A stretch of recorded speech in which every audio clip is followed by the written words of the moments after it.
We're on the East Coaster Waterway going through, we're still in Louisiana on day 3.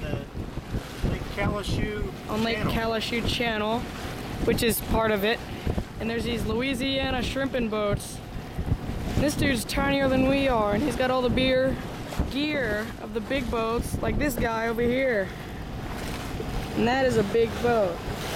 Big boat, little boat. Big boat, little boat. All the stuff of the big boat on the little boat. Yeah, and we're kind of close to the Gulf. Not too far, but kind of close. Getting closer. So,